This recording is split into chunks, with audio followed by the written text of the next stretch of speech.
Hello and happy August. I am still very excited that it's still summertime here and I can't believe we're already into August. So I wanted to see where July stood in terms of real estate data so I can bring you as much information as possible.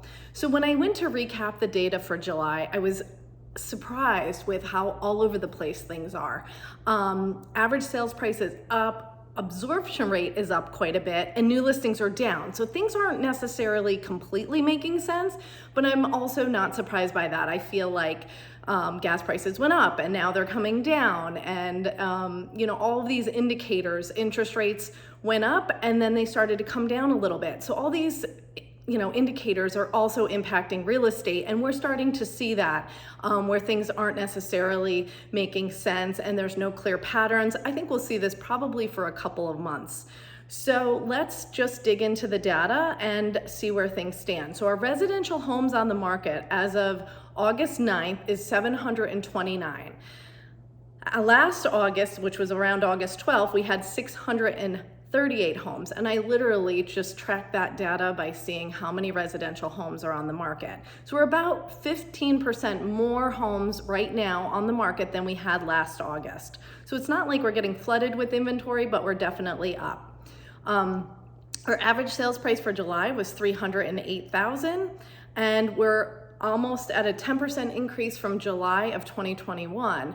Last month, we were actually only at a 3%. So that increase is pretty significant, and I'm happy to see. So our sales price is still going up, but our inventory is also going up. So keep that in mind if you're looking to sell. I definitely wouldn't wait too long.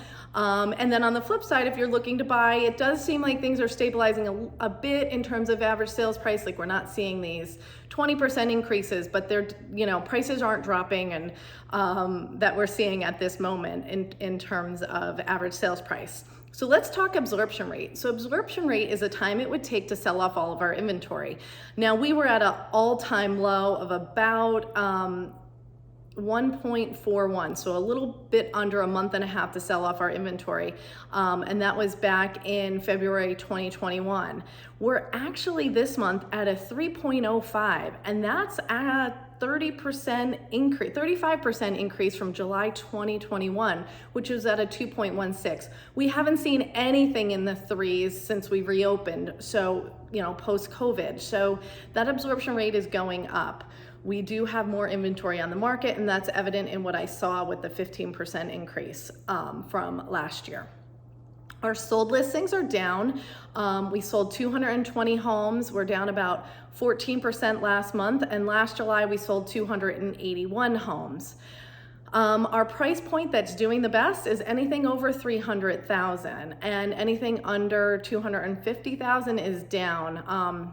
So that higher price point is definitely doing better, but our average sales price increased. So we're of course going to start seeing that. Where that price point, we're selling more homes because there's more homes in that price point to be sold. So our pending listings are down 21% compared to last July. We pended 232 homes last month compared to 293 homes in July 2021. I do think that that's where our absorption rate is starting to come into play.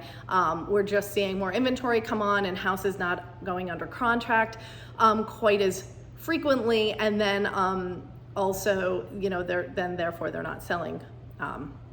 We're not selling as many homes. So our active listings are actually down 10% year to date, and they're up 5% compared to last year in July. So keep in mind, I was taking data when I said 15% from mid-August. So those numbers are going to be a little bit different, but we're definitely seeing those active listings start to come up. And then our new listings are down 7% year to date, and we're down 21% last month from July. So that's where those numbers are all over the place. Our active listings are up, but our new listings are down. So that inventory is sitting longer, and we're seeing that. We're not seeing homes go under contract after a weekend. They're taking much longer to sell, and that is playing out completely in this data. So let's talk about our communities. I always like to look on a monthly basis where the communities are standing in terms of the active listings, because a lot of times when people are out looking to buy a home, they're looking in specific communities. So this one is, I guess not surprising, but a little bit surprising. The Hideout is double their inventory since last August. So last August they had 43 active homes on the market, right now 85, right around the same time. So they've doubled their inventory. They made some changes in terms of short-term rentals, and that is impacting their inventory significantly. Fawn Lake has half the amount of homes they had on the market last August. They had 13, now they only have 6. So inventory is down in half. Mast Hope, 14 active homes on the market. We're starting to see some more inventory in Mast Hope for all those looking in that market, in that area. 19 active homes, so we're up about 40% in Mast Hope. Tanglewood Lakes is absolutely flat. We had 11 homes last August, and right now we have 11 active homes on the market. Wallenpaupack Lake Estates, actually this community is seeing a significant decrease in inventory. We had 17 homes on the market last August. Right now we only have 8. So we're down significantly in there. This one is a bit surprising. Lake Wallenpaupack lakefronts. Right now we have 22 active homes on the market. It's almost a 250% increase in Lake Wallenpaupack lakefronts. Last August we had 9. So we do have a nice inventory of lakefronts if you're looking to purchase, and we haven't had that in years. So that was some interesting data. I did not think that Lake Wallenpaupack lakefronts, we would get that many on the market this quickly. We do, just so you know, historically get most of our Lake Wallenpaupack lakefront inventory in the summer. So this is probably the most homes we will have on the market for Lake Wallenpaupack lakefronts, for the next few months. Non-Lake Wallenpaupack lakefronts, we're actually only up 15%. We had 45 active non-Lake Wallenpaupack lakefronts on the market, and now we have 51. And those are homes that are on other lakes besides Lake Wallenpaupack.